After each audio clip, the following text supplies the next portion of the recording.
The morning air was heavy and cold when I left our small apartment. The street smelled of smoke and garbage. I could hear a baby crying in another building. My hands were shaking as I pulled my coat tighter around me. I did not have breakfast. I never did on work days. The kitchen was empty and the gas stove had stopped working again. Mama was sleeping in the other room. She had worked late cleaning offices downtown. I could hear her slow breathing through the thin wall. I wanted to wake her, but I did not. She needed the rest more than I needed her words. Our home was 1 room and a half. The window was cracked, and the winter wind came through the glass. The floorboards made a sound when I walked, and every sound felt like a small reminder of what we did not have. Still, I told myself to keep walking. That was my rule for life. When you stop, fear catches you. I worked for a white family near the park. They paid me by the week. My job was to clean their house, wash their clothes, and help their daughter with small things. It was not a bad job, but I always felt like I did not belong there. The woman of the house spoke to me like I was a child. Her words were soft, but they were full of distance. Sometimes she smiled at me when her husband was home, and sometimes she looked through me when she thought no one was watching. I was used to it. I learned to make myself smaller, quieter, invisible. That morning, the city was gray. The snow was still on the ground from the night before. I walked to the train and tried not to think too much.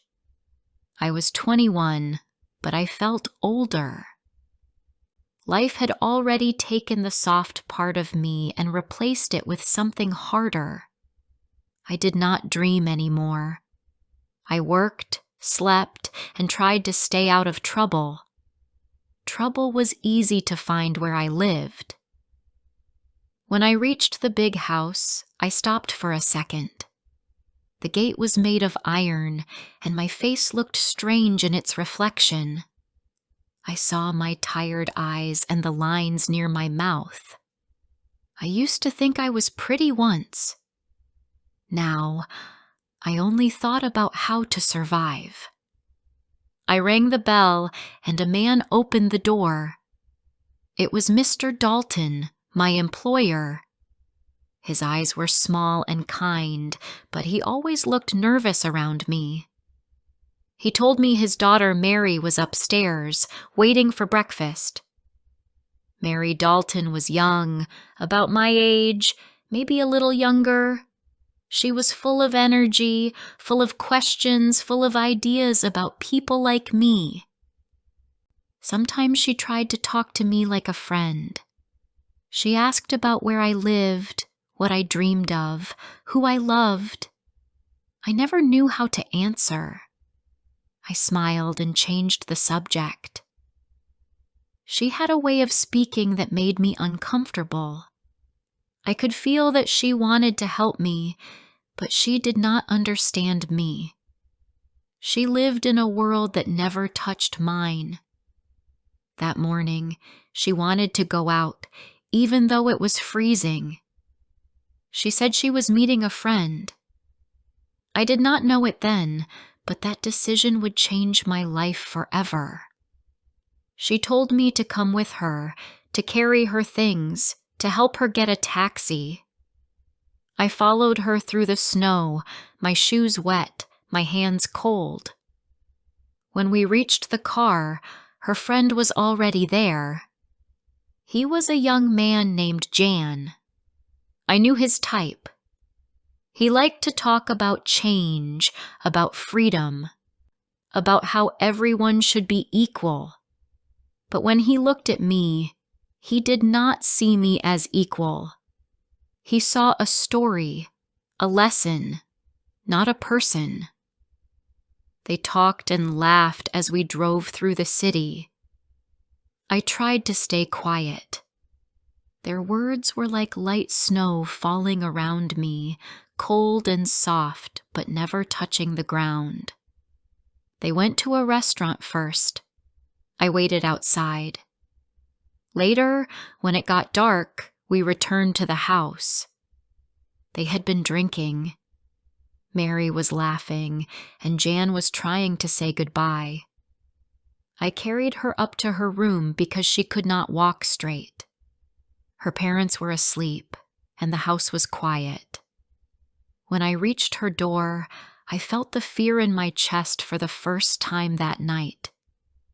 I had never been in her room before. It was large, warm, and filled with soft colors. I put her down on the bed and turned to leave. But she moved suddenly and grabbed my arm.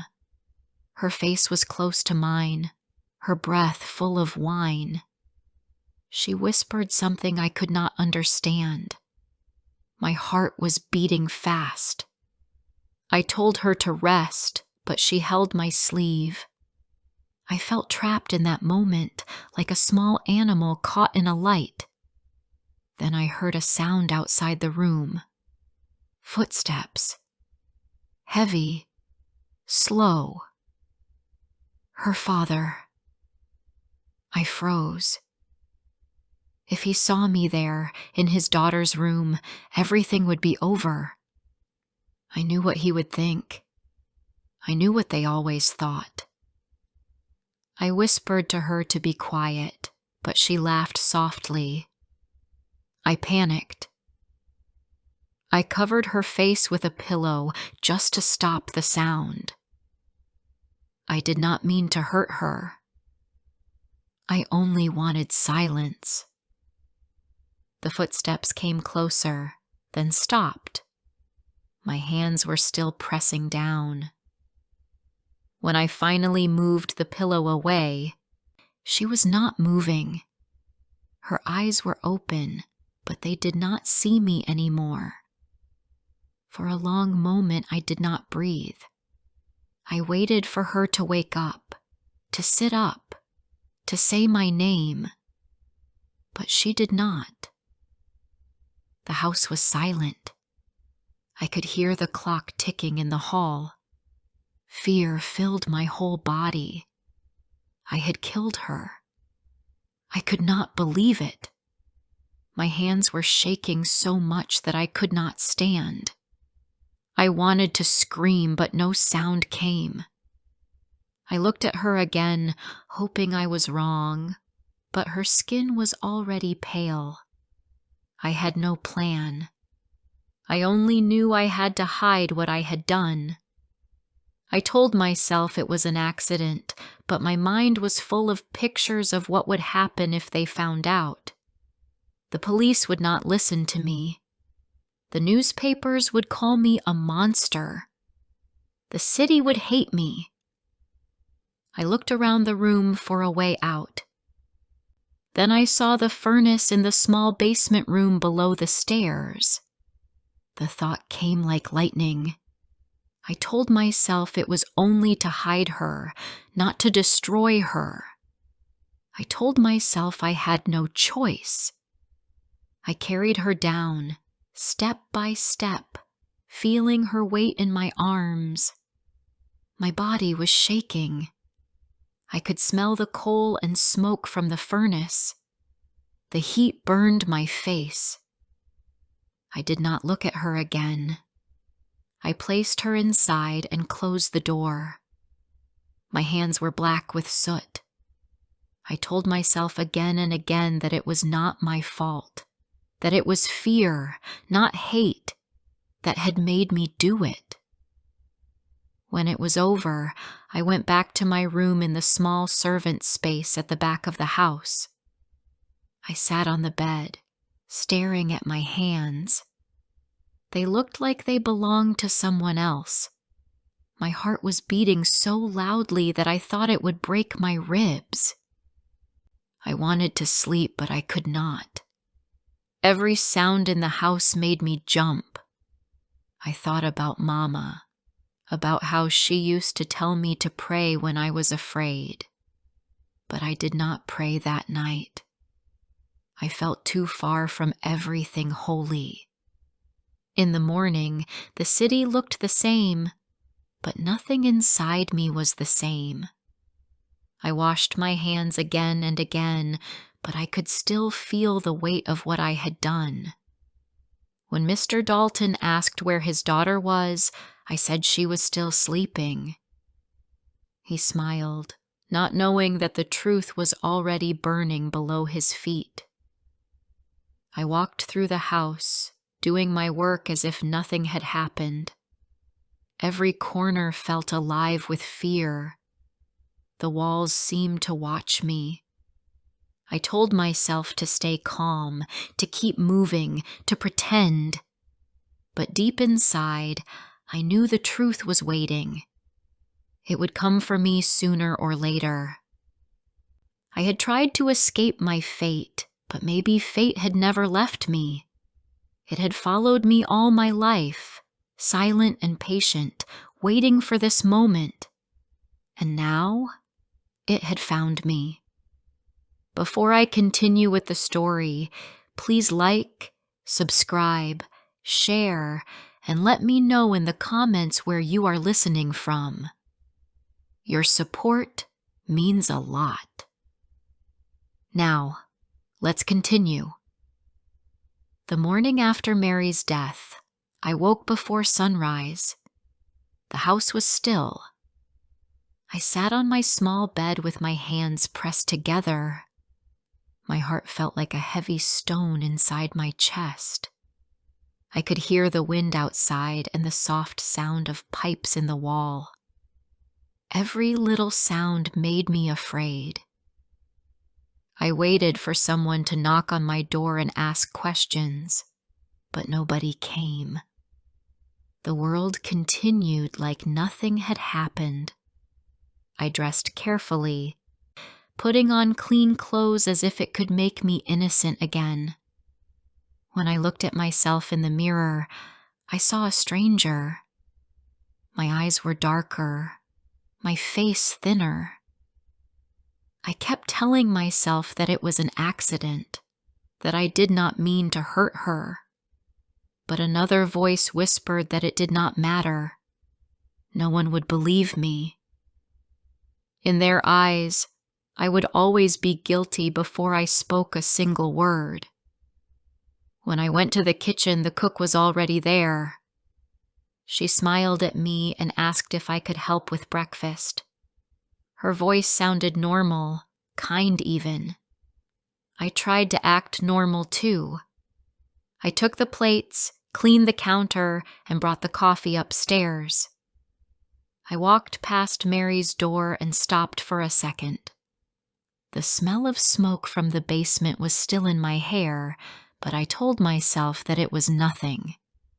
My hands shook, so I held the tray tighter and kept walking. Mr. Dalton was reading his newspaper in the dining room. He asked if his daughter had returned late the night before. I said I did not know. My voice sounded calm, but inside I was burning. He nodded and said maybe she stayed with a friend. I wanted to run out of the room. My throat was dry and my body felt weak. Somehow, I kept moving through the day. Every hour felt like a year. When I returned home that evening, Mama was sitting near the window. She asked why I looked so tired. I wanted to tell her everything, but I could not. I told her work had been hard, and she smiled and said she was proud of me. Her words cut through me. I had never wanted to make her proud more than in that moment, and yet I had never deserved it less. I went to bed early, but I could not sleep. I could see Mary's face in the dark, the way her eyes had looked before they turned still. The next few days passed like a dream I could not wake from. People in the house began to whisper. They said Mary had not returned home. The police came to ask questions. I told them the same story again and again. I said she left with her friend that night, and I did not see her again. They wrote down my words, but I could tell they did not believe me completely. I tried to keep my face calm. Every time someone looked at me, I wondered if they could see the truth inside my eyes. That evening, I went to the basement again. I stood in front of the furnace and listened to its low sound. The room was hot and dark. The air smelled of coal. I felt sick. I wanted to open the door and look, but I was afraid. I told myself not to think about it. I told myself that if I stayed quiet, if I worked hard and said nothing, the world might forget. But the world never forgets the truth. It only waits. The newspapers started talking about the missing girl. Her picture was everywhere. I saw her face on the front page one morning while cleaning the Daltons' living room. The paper said she was last seen leaving home with her friend. They offered money for anyone with information. I felt my heart stop when I read the words. I wanted to tear the paper into pieces, but I could not.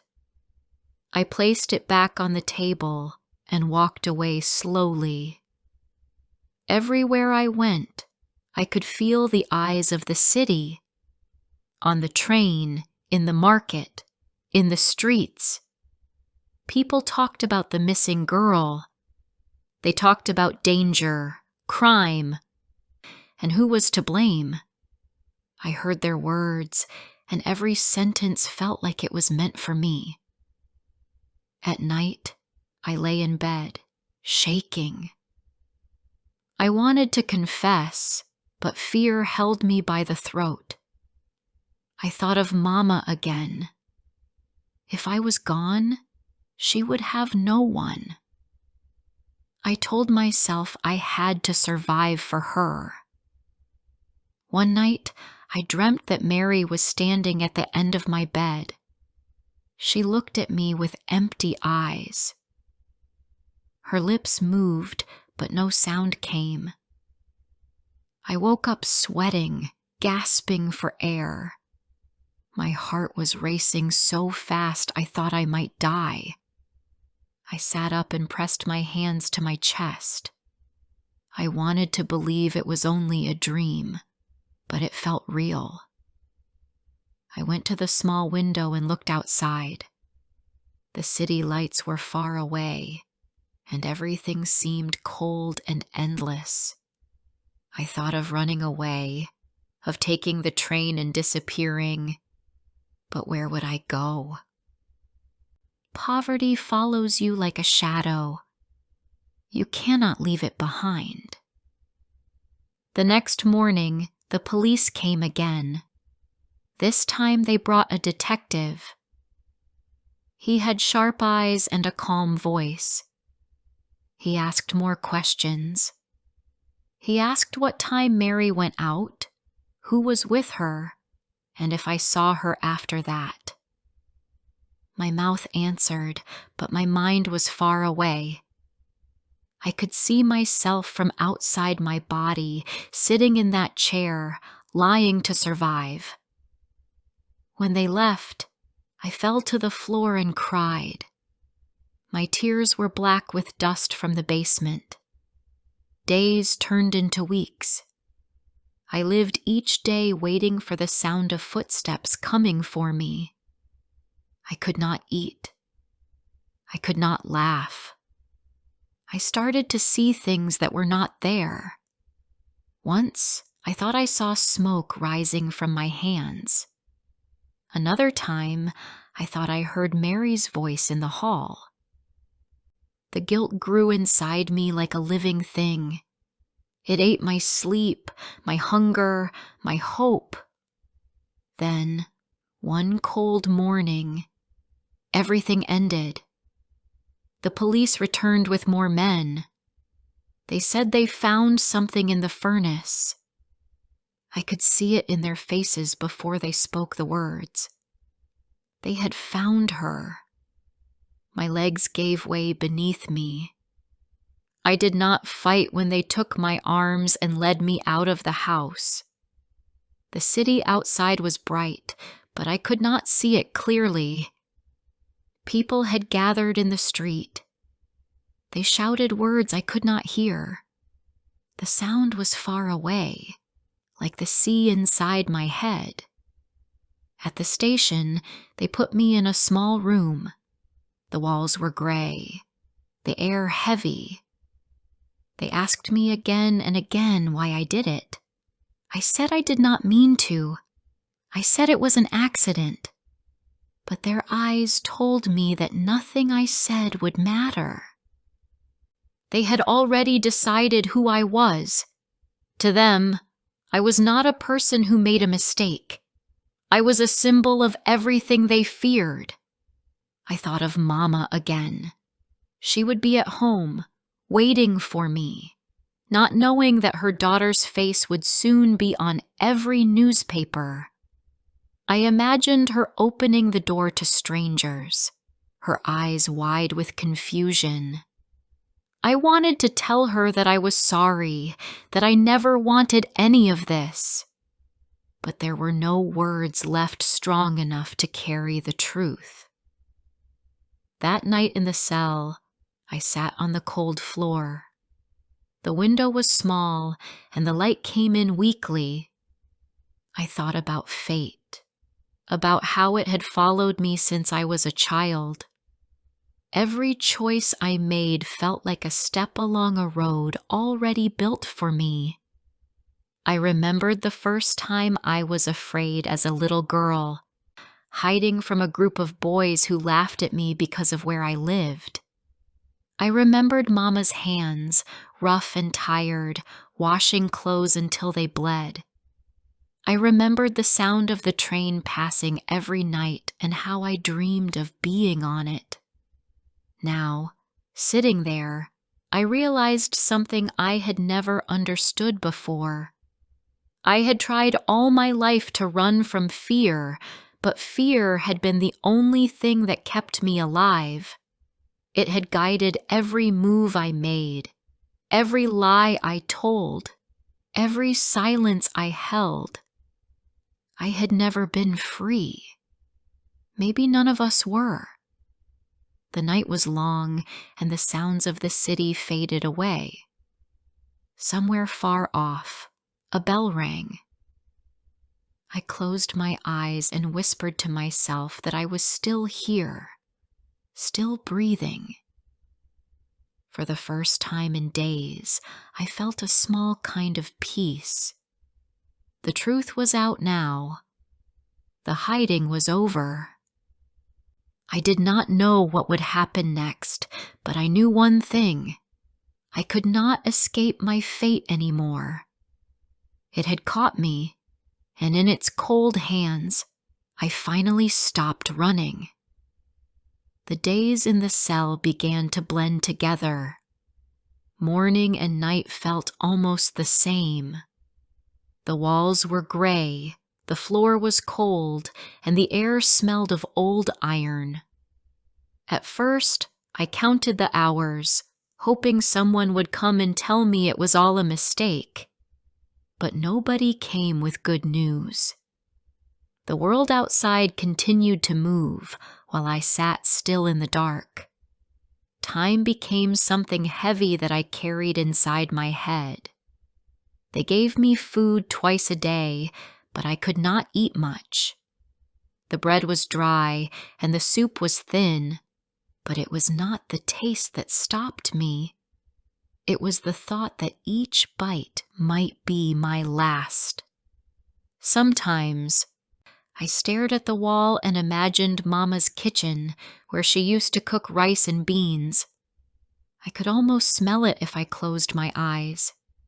I wanted to see her again, to tell her that I still loved her, but I knew she would only see shame when she looked at me now.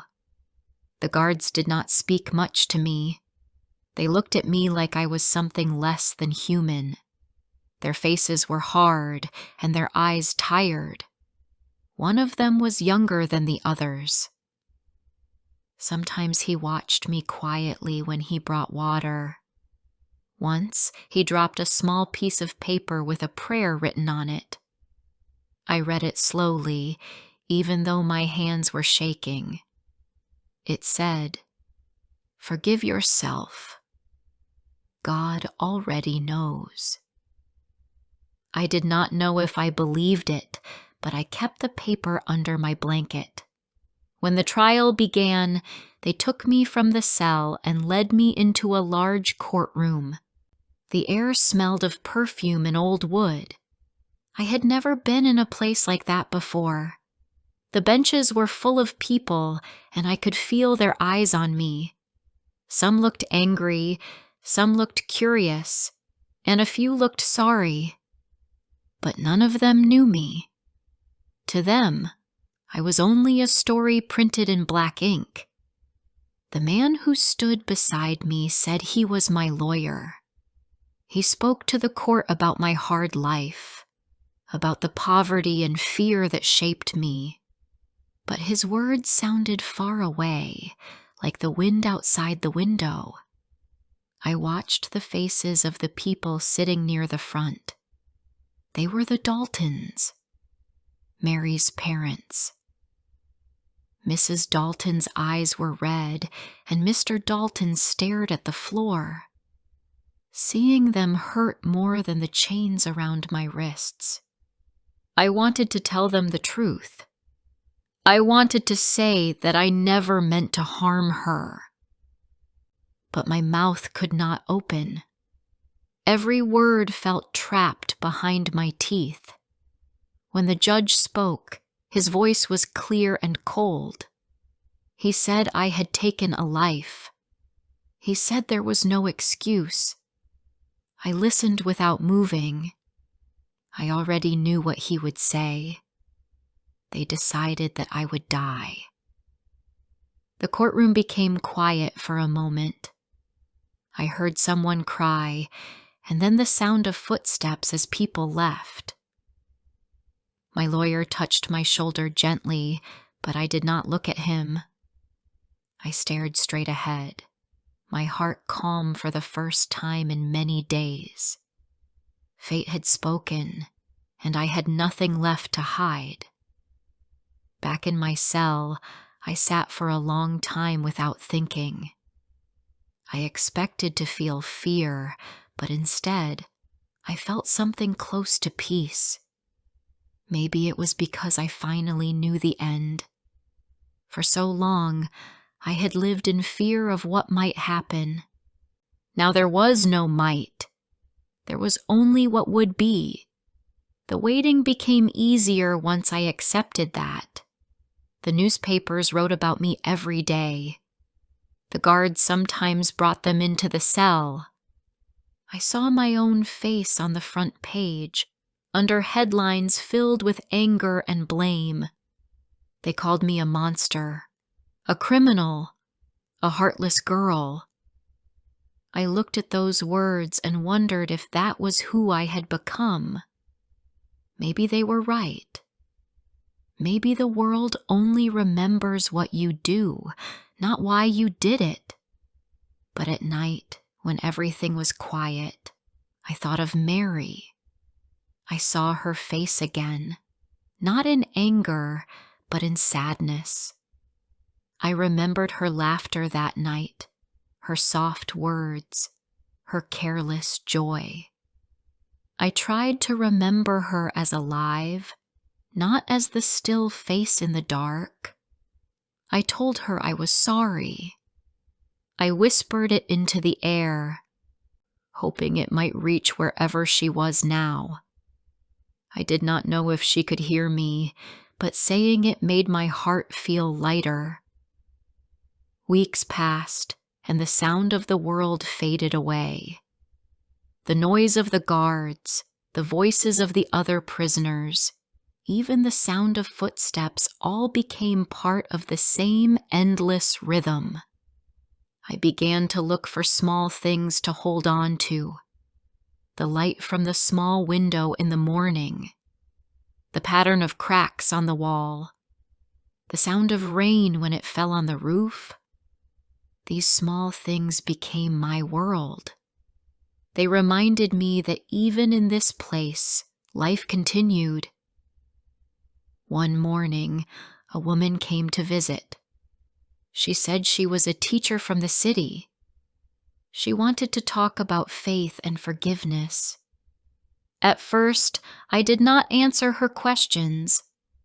I thought she was like the others, trying to study me. But she spoke with calm eyes and a quiet voice. She did not ask what I had done. She asked what I remembered about my childhood. I told her about Mama, about the small church near our home, and about how I used to sing when I was a little girl. Her eyes softened when I spoke. She told me that sometimes pain makes us forget who we are, but it can also help us see the truth. After she left, I thought about her words for a long time. Maybe the truth was not only about what I did to Mary. Maybe it was also about the world that had shaped both of us. We were both young, both trapped in different ways. She by her comfort and blindness, and I by my fear and poverty. I wondered if things could have been different if either of us had truly seen the other. The night before they were going to take me away, I could not sleep. The air felt heavy, and the moonlight came through the bars like a cold hand on my face. I thought again about freedom. All my life, I believed freedom meant money, a bigger home, a better job. But now I understood that freedom was something smaller and deeper. It was the space inside you where no one else can reach, the place where you decide what kind of person you will be. I took out the small paper with the prayer and read it again. I whispered the words until they became part of my breath. Forgive yourself. God already knows. I tried to forgive myself, not for what I had done, but for the fear that had guided me. I forgave the world for the things it never gave me. I forgave Mary for being born into a life I could only see from a distance. Forgiveness did not change my fate, but it made my heart less heavy.